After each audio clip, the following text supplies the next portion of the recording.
All right, everyone. Welcome to another episode of the Myokinetix podcast. Today we have an awesome guest, Rich Kimowitz. I actually know Rich since the CrossFit Roseland day. Those are a throwback. And Rich came to us with some back issues, and more than just his back issue, he has incredible story with what he went through with life and staying active and overcoming his battle with his back injuries. So I figure I reach out to you as soon and we can coordinate some stuff. I was like, listen, man, you got to share your story because there's so many people that are going through this and they question their life decision every single day of whether they can overcome this and even get back to doing the activity that they love. So Rich, thank you so much for even make the time to come in here. Thank you for having me. So I'm also excited to see what you've done. Oh. And your story, because I saw when you started in that tiny room at CrossFit Roseland. Oh, yeah. It's amazing to see the growth and the progress and everything that you've imagined in your head come to reality and fruition. So I appreciate it, man. Proud of you. Thank you so much. I appreciate it. So can you just tell a little bit about yourself to our listeners so that way they have some context? Absolutely. So my name is Rich. I turned 40 last week. Happy belated. Thank you so much. I grew up in this area in North Jersey. I went as far as Hoboken and made it back to Livingston, where I went to high school. Mm-hmm. A little bit about myself. So are we going to talk? I mean, I can go way back, but I can tell you career, or physical stuff, or Let's go who you are as a person, right? Okay. And then we'll get to the physical stuff. So who I am as a person: I'm a father, I'm a husband, I'm a friend, and I'm a generally just happy person. And I'm always up for an adventure. I love to travel. I love to explore, experience new things, eat good food, and just enjoy my time with good people around me. That's what I could say about me. But a little bit about my background. I studied communications in college at Muhlenberg College in Pennsylvania. I have an MBA from Syracuse University, and I run my family's dental practice. I started my career as a producer at CBS News. I then went into dental sales, which doesn't sound that fun, but it's really helped shape our practice today. I got to see for over 10 years the good, the bad, the ugly of different practices, and whether that's an insurance-driven practice or a fee-for-service. I know that all ties in right here. What works, what doesn't work.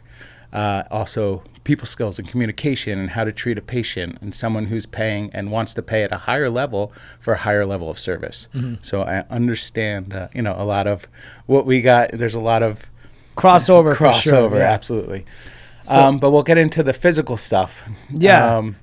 Paint me a picture first, because obviously you were just a normal guy, just working out, guy. and I think we were just talking that you were going back to school. Yeah. To after you finished with the showbiz, and you're like, hey, I want to go back. I want to go back to health and wellness and apply to dental school. And then you got into a car accident. Got into a car accident about 13 and a half years ago. And I was also very, very heavy. I'm not a skinny guy at all, but I was very heavy at that point. I had hemilaminectomy and discectomy. Okay. Basically what that means is my disc was torn and I was having horrible sciatica, and I tried 9 months to go without having surgery, but I had to succumb to it because nothing was working and I was just in miserable pain. How did that impact you, that whole 9 months? It was a tough time. I was trying to be okay mentally, but when you have physical pain, it takes over the mental and you can't really get out of it. The only thing at that point, and I tried everything at that point, I probably wasn't at the right PT studio, that's for sure. I was doing acupuncture, physical therapy. I was having epidural injections, which would last for a couple days, but it just never took. So I had to have surgery. Had the surgery, repaired myself, and I was an athlete as a kid. And then I just kind of slacked off and had fun in college and enjoyed myself, did everything I had to do, but I didn't really work out. I never had a background in that. Right around the time my son was born, so he's 9 years old now, I felt physically in such bad shape that I got to be around for this kid and I got to do something. So that was like a wake-up call. It was a wake-up call. And CrossFit Roseland was putting out these advertisements that, the marketing was like, I know that this marketing is completely just geared towards me, but it hit me in all the feels. And I said, okay, I got to do something. I was scared shitless walking in there on that first day. Actually, it was 2017 I went in there. And I've been a member ever since, and it's been like the best thing that I could have done for me physically and emotionally. There's such, the physical health aspect, but the mental health aspect is an enormous part of it for me at this day. They have, just to shout out to the people at CrossFit Roseland, they have one of the best community I've ever been a part of. I've been in the CrossFit world since 2012, since I graduated University of Maryland, and I've coached as numerous boxers, and Marquand, Chris, everybody's over there. Even like shout out to like Brian, Drew, like all the OG guys. Like they do an amazing job at making you feel like you're part of something bigger than yourself.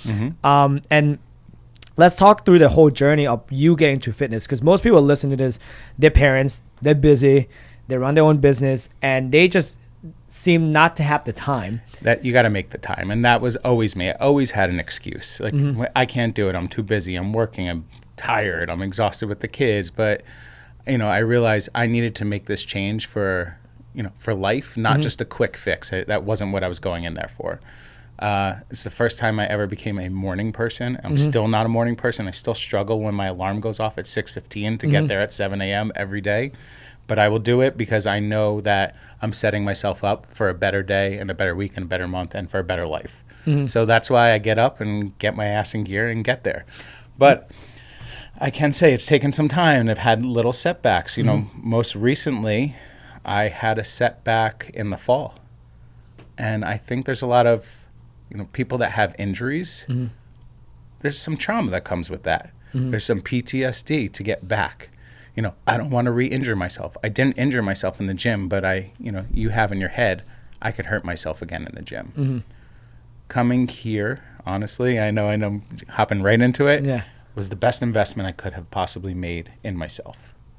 And, that your team here really helped me get through my emotional fears of being able to work out again. I feel like, okay, I'm sedentary again. I am not going to be able to move. I'm not going to be able to work out. How am I going to keep this up?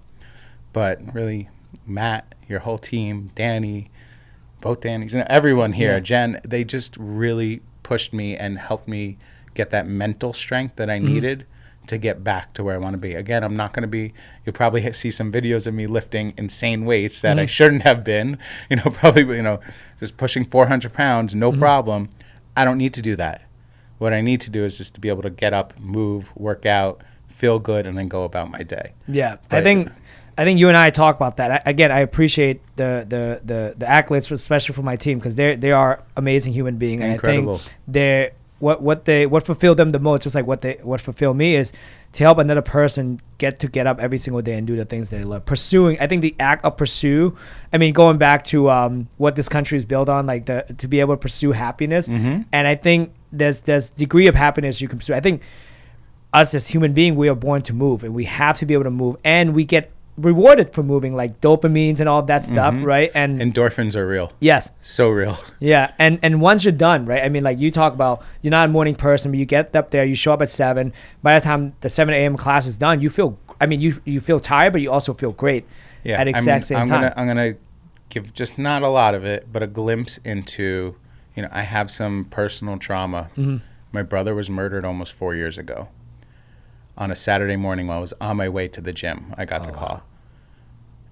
Horrible. I don't need to get too deep into it, but Monday morning, I knew I had to be at the gym at 7 a.m. I cried through the workout. I cried after the workout, but I still went every single day, and I still go, and it gives me that release. So like I said, the physical health, the mental health part of it is so important, and it really helps me with, the internal struggle, but physically I feel so good. And when I say endorphins are real, it lifts you up, it builds you up. And so, prioritize your physical health. Yeah. And it helps with the mental health. And I love that you touched on that, because, to add on to it, like my dad passed away in 2019. And when that happened, as soon as I get back, like my base camp, my baseline is always moving. Like I always just got to move. It's like a temple for me in some way, where I get to fortify myself, physical health, and it's going back to doubling down on what we have as a person, which is health, right? Yeah. That at the end of the day, like we can't control how much time we have, because it's not a guarantee. But now that you and I sitting here talking, like we can always ask the question, are we the best version of ourselves? Can we be the best version of ourselves? And for me, investing that time into our bodies, and again, when you treat your body well, your mental health goes well as well. Absolutely. And that's we'll get back into that a little bit more. But 2019, when my dad passed away, I went to the gym. 2020, when my grandmother passed away, went to the gym. Everything was all going back to go to the gym. It wasn't that I need to work out. It's I need to be a part. I need to be myself once again. It's going back to like the grassroots stuff that make you who you are. And I think it's going back to identity, right? I mean, before you made the commitment to make time to go to CrossFit Roseland, and then you eventually adapt the identity. Like, this is what I do now. I am Rich, who is husband, father, but also a CrossFitter who also does this and that. Like, it's part of who you are. So when life doesn't go your way, which it never does, you still have to double down and fortify into your identity. And when you do that, I think if anything, it's propel you forward into the challenges even more. Like, I like to look at life as like series of abyss that we have to go through. You either run away from it, you run towards it, right? And most of the time, you can't run away from it to catch up to you. You can't escape it. You definitely cannot escape it. It's an opportunity for you. And again, you're only getting a fraction of a percent better every day, but the more you invest in yourself, there's always room for improvement. That's what I've found with going to the gym. Yeah. It's mental, physical toughness, strength, but it's just making yourself better. You feel a little bit better every day. So it's a never quit type of attitude. Yeah. And the one question I want to ask you, especially for the listeners, people know they need to make time. And obviously, how do you keep going without reverting back? And then when you do keep going, you realize there are other people that are more fit than you, can do way better stuff. How do you stop yourself from saying, I'm never good enough, might as well just stop right now? Because I look at where I came from and when I started, when I couldn't do a burpee or I was just a dripping mess. I couldn't do jumping jacks well. I was 80 pounds heavier than I am right now, but I couldn't do anything. But I also saw the 75-year-old woman who was right next to me struggling through it. And if she can do it, why can't I? So it was just an opportunity to get better and get fitter and get stronger. And yes, there's so many people that are so much better and so much stronger and faster and all this, but it's, when after you get past that initial phase, I'm not trying to keep up with them. I'm just trying to do my best. That's what it is. You have to look into yourself while you're working out, because there's always going to be someone better than you. And I'm not there to win.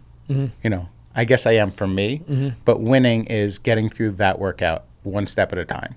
Getting through that one day, little small battles, wins the war, essentially. Yeah. I just got to look into the small steps, and I can't compare myself to others, because then you're always at a disadvantage if you think of it in that way. Yeah. And what's your definition of winning?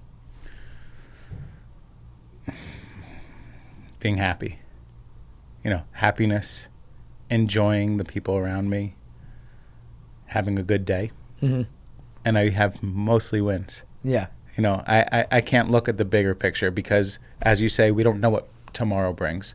So if I had a good day today, if I made someone else happy, if I did something for someone else, if my kids are happy, if my wife's happy, if I put a meal on the table for the kids at night, that's a win, for one person. That's not something that's my reality, but you got to think of every little thing could be a win. So I feel like I'm winning.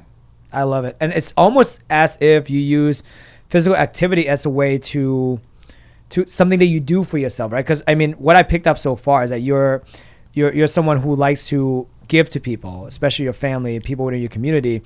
And you haven't said the word I as much as what you do for yourself. And if I were to sum it seemed like the physical activity is what you actually do to reward yourself. You know what? That's me time. When I say I, that is a time for me, myself, and I.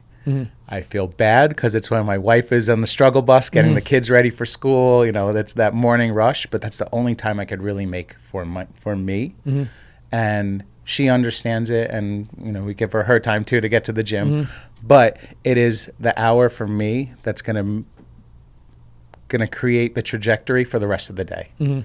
So that's, you got to take that time for you. And whether it's really late at night, which I used to do, and during the COVID lockdowns, everything, I would meet with my group from CrossFit Roseland on Zoom, and we worked out every single night at 9 o'clock on Zoom. Or if it's really early in the morning, really early for me is 7, but some people are there at 5:45, or, people work out crazy times. You got to carve out time for you. You will feel infinitely better. So if workout is your me time, Yeah. walk us through what happened when you recently just injured your back. How do you deal and cope with that? So that was a big setback. I woke up with the same pains that I had prior to having surgery 13 and a half years ago. And those were days that I was not winning. And my mind immediately goes to, I have to give up working out. I have to stop what I'm doing. But I then have to reverse engineer that thought process that I've been through this, and whatever I have to do, it's just a setback. It's not the rest of my life. Whatever it is, it's something that could be resolved.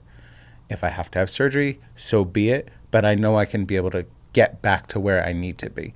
I have a lot of perspective at this point. I'm not as young as I was when that happened. I know what can happen. I wasn't diagnosed with a terminal illness. There were so many things. It wasn't a sickness. I'm going to get better. I'll figure it out. There's a lot of great resources. There's a lot of great doctors. There's a lot of great physical therapists. I will do everything in my power to get myself better so I can get back to that good state of mind. And that kept me positive this time, as opposed to going into that dark space of, what's going to happen to me type thing. So yeah, and man, the dark space. That's I what we called all you get that caught. weekend too. I know. I remember. I was like, oh yeah, let me talk to Rich. So can you describe the pain that you went through? Like, what does that feel like? Yeah. So it was it's sciatic pain. Sciatic pain is miserable if you've ever dealt with it. I had just pain shooting from my left butt cheek all the way down to my foot, and just radiating pain. I could not sit at a table. I had to, when I was eating dinner with my kids, I had to lay on the ground. And it's emasculating, it's humiliating a little bit. It really takes a mental toll, but I couldn't stand for longer than a minute at a time. Showering myself was hard. Going to the bathroom was brutally painful. And I'm not saying this as a sob story, but it's like when you're in that acute phase of pain, you will do anything to get better. And I don't like to turn to medication. The doctors, every pill possible under the sun. I don't want to be, you try it for a couple of days because you're willing to do whatever. You're desperate. But you just sit in a fog, and you can't get better in a fog, and your mental state goes even further south. So that's when I was like, I got to figure this out. I did get an epidural right away. It didn't really take. That's when I called you. This is all within a couple days. Yeah. It's good to know good people too. And you also move really fast. I think that's one thing I do give. I've dealt with this in the past where people kind of waited for so long. But I think with you took action right away. And I think, were you always someone like that who liked to take action fast? Yeah. Something's in my mind and I make it happen. I can't sit around and wait for things to happen for me because then it's never going to come. I'm impulsive in a lot of ways.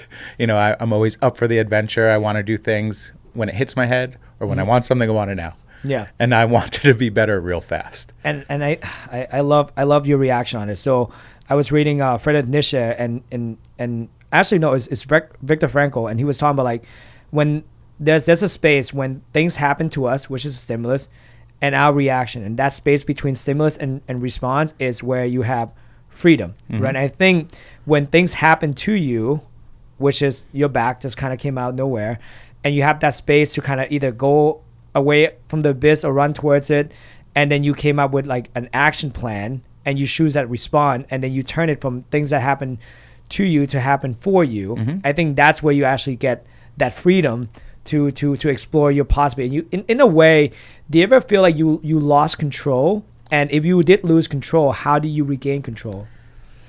During that experience, I felt like I lost physical control of what I could do with my body. And I was limited.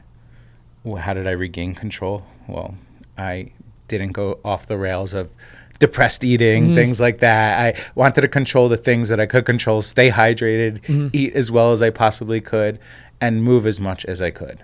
You know, when I was given an exercise, I really embraced that exercise and did as much as I possibly can to feel better. You know, every little movement of the right exercises and the right movements that Matt showed me throughout my process, I embraced them.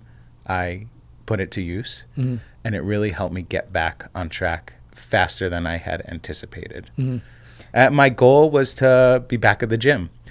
I also was really worried about going back to the gym, and I explained, you know, as much as it was physical therapy, there was a lot of mental help, you know, mental therapy as well, mental health therapy. And mental health is a huge thing I'm a proponent for. Like, I see a therapist, I actually just came from a therapist, just to talk about, you know, what's going on, what are my goals, what are my aspirations, how do I get through hard things? And, you know, every little thing is something to build you up. What I did here, you know, it was a lot of the physical therapy helps the mental therapy, but I think you need that connection, the mind and body, to get right. Yeah. And you guys made it work for me. No, and again, you're great to work with. So what were some of the lessons you have learned this go around as far as like this episode, and how are you a better version of yourself now? What have you learned? Yeah.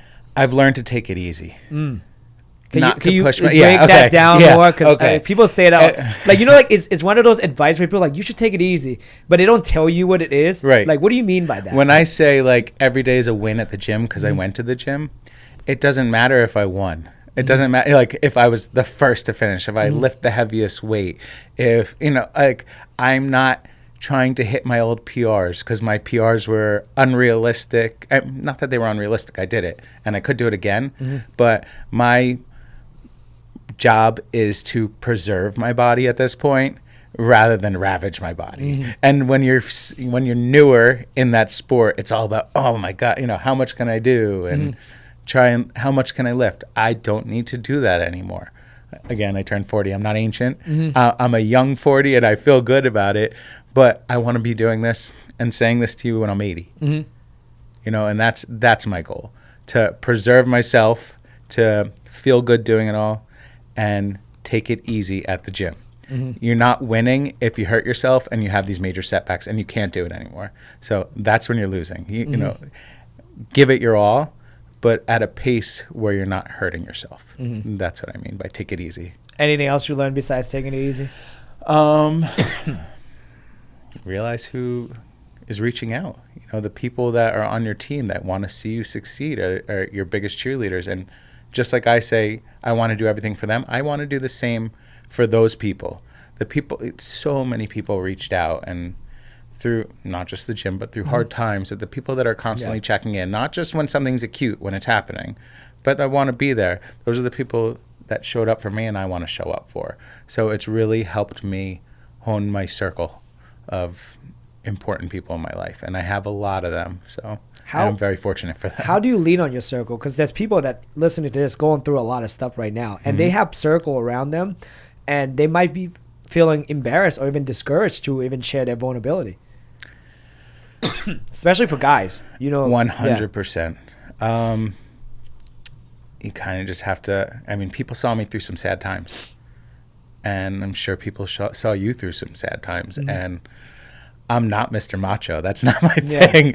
I have no problem crying in front of people if I have to. You know, that's not a manly thing to say, but I don't care. You know, I think it makes me more of a man to be able to show my vulnerabilities and show emotions, because it's just about being real and being truthful, being honest, being authentic.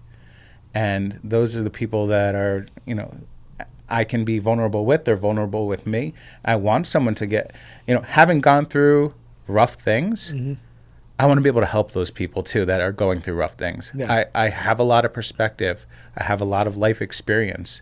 And if I can impart some of the wisdom or things that I've taken away and how I've helped myself grow and heal, essentially, if I can share that with someone else, then I've done my part. That's a win all around. So hopefully I answered your question. No, it's a great answer, because like I think what we're chasing now is people who have a perfect life, right? And no one has a perfect life. And a lot of people would look at me and think that I did prior to. Yeah. I have an amazing family. Mm-hmm. I have parents that are sweethearts since middle school. Mm-hmm. I don't want to say in this obnoxious way, but I've been afforded a beautiful life, and I'm because my parents worked their asses off, just like I know their story, like they worked their asses off to give their children a beautiful life. And it's also those values that I want to do the same thing, and I'm doing those things for my children. So it looks very silver spoonish, but I appreciate everything that I've been given, and I try to give back and do everything I can to make sure that I'm sharing those same values that I saw, that those become my core values, and my children see it and learn and grow with those intentions for their future. Yeah, and I think there's an art of appreciating what you have, right? You can only do it through hard times, because when things are being taken away from you, especially your physical ability, things that you look forward to do, your me time, your working out, when things are being taken away, like your identity is also being ripped apart.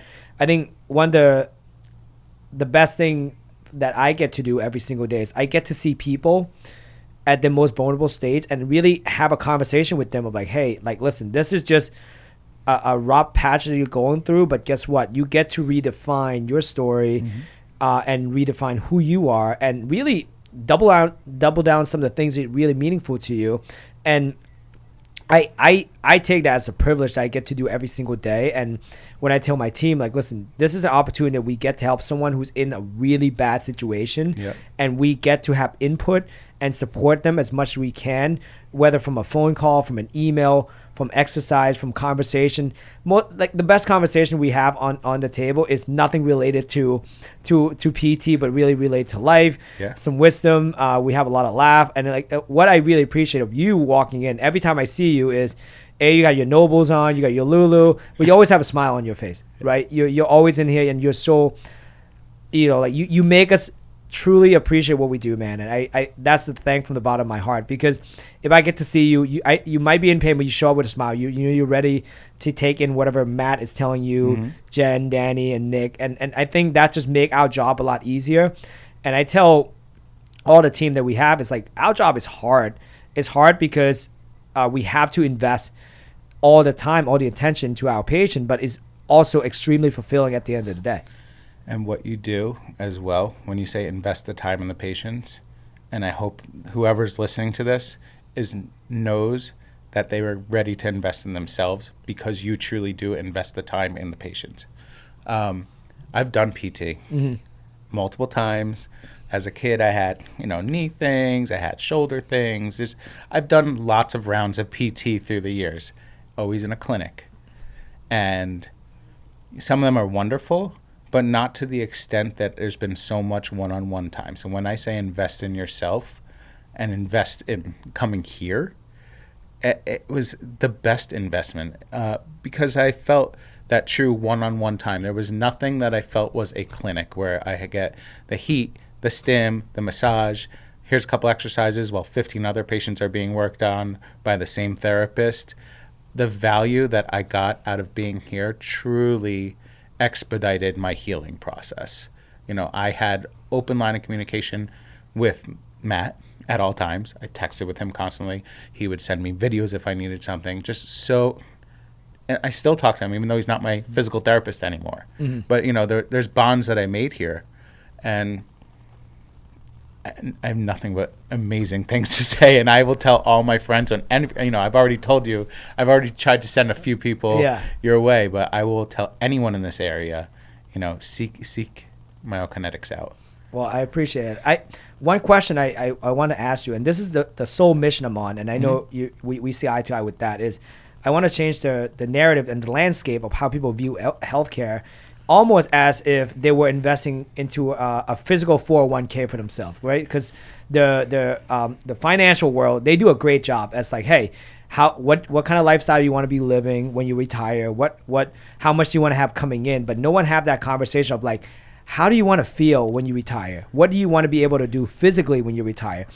Did you always have that investment mindset when it comes to your health? And if you didn't, how do you change that?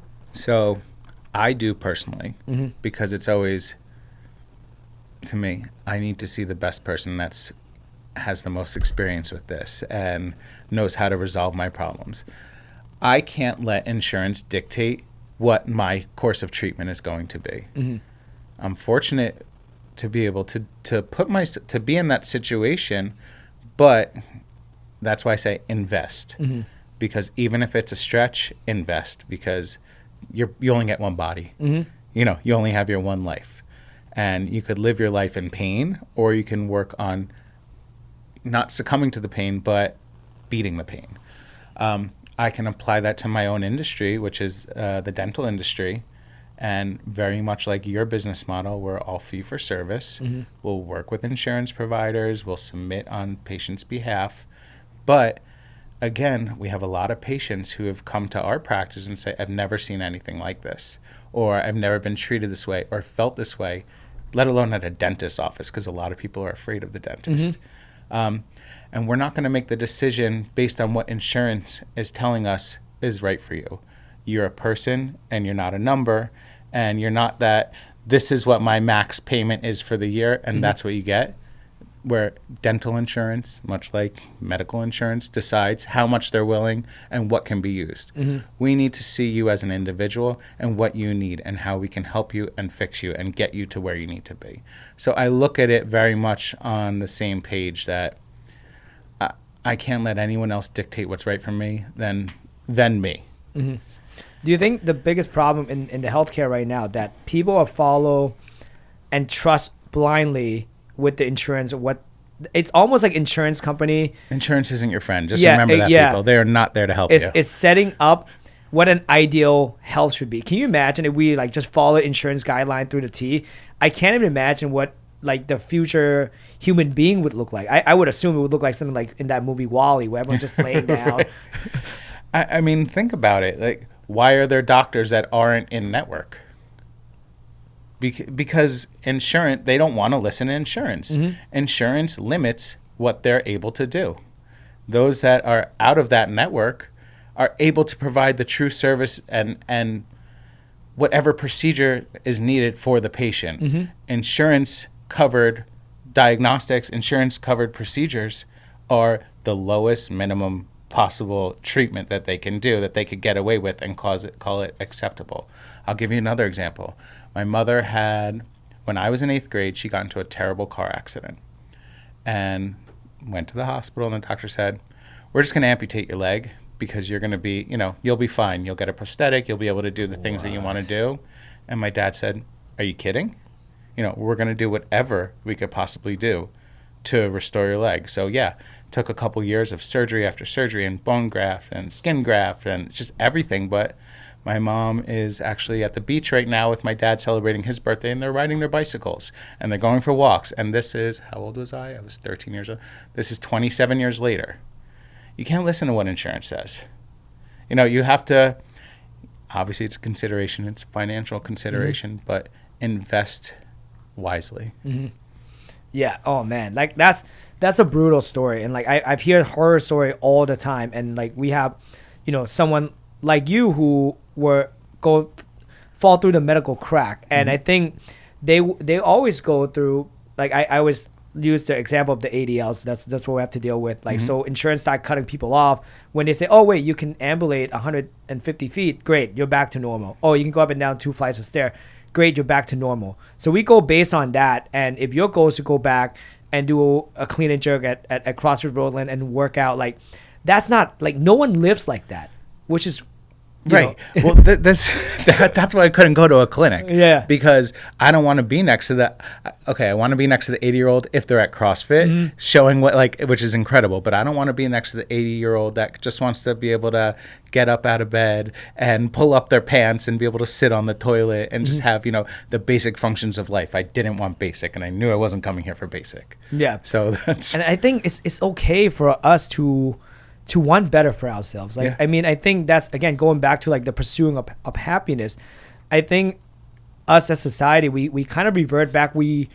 I think we pursue more materialistic things now than we do pursue meaningful things. Because you and I, obviously, I'm married, you're married, and part of being married is hard, but it's also extremely meaningful and rewarding. And extremely rewarding, right? And like those hard conversations, like with my wife, like during hard time, those are probably the key core memories that I have, like during those dark times. And that's what I go back to all the time. And I think, as a society, we kind of chase the quick materialistic thing, and we think that's just gonna solve our problem. And I mean, you said yourself, you've been blessed with like many different things, especially the way your family set you up. How do you now tell your kids and teach your kids not to fall through that trap?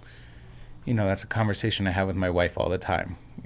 I live in a nicer town. Kids have nicer things. They're only exposed to nice things. But if we show them ways to give back and ways to do to others, that it's okay to have nice things as long as you appreciate and understand the value of what you've been given. And if you can offer those to others that are less fortunate, that's the best that we could do. And that they just see it more, we can show them, they need to see it and feel it and do it through their own actions as well. I can tell you the best feeling in the world is when I have other parents comment on my children to me, saying how they've made their children feel welcome and they're just the kindest, sweetest. Because when you're in it with your kids, sometimes kids are little assholes. Yeah. Let's be honest. Yeah. I love my kids, but they're little assholes sometimes. The kids are rough. I have a bad day, they have a bad day. And, they take it out on their parents. But when their teachers or other friends' parents or just other children say like how kind and sweet, respectful, appreciative your kids are, that's the best comment in the world. So all I can do is show them by action that it's okay to to realize what you've been given and what you have, but, make sure you give back. Yeah, I think that's the best. You pass it forward, right? And I think we only used to do it during the holidays and all of that stuff. I think if we just, pass, the best way about what I get to do and in the medical is always putting it forward. Like you put it forward with your time, your attention, with the people that we have. And like the question's always been like, well, if money is not a thing and I solve all my problems, what would I be doing? I'll be doing exactly this. I'll be making sure helping people. Yeah, helping people, changing the landscape of the field, getting people to think differently, that they deserve all the best thing that other people have, right? We just did a video on how all the professional athletes get the best of the best. But again, like, why only for them? Why not for everybody, right? And that's what we're trying to bring to someone like you, to some other people that might not have access to that but wants that, right? And I think when it comes to our health, if you feel good physically, you feel good mentally, guess what? You can do a lot of great things. And I wholeheartedly believe, and again, all the books I have here is mostly self-help book, business book, and all that stuff, but it's all start with your mindset and how you feel physically. And then from there, you can go conquer whatever financial or like relationship thing that you have in mind. Absolutely. So based on this experience, just to close it up, like, how are you doing? Where are you now? Like, what are you getting to do? And if you were to sum it up, one big takeaway for anyone that's listening to this, what would that be? I mean, I think I've said small wins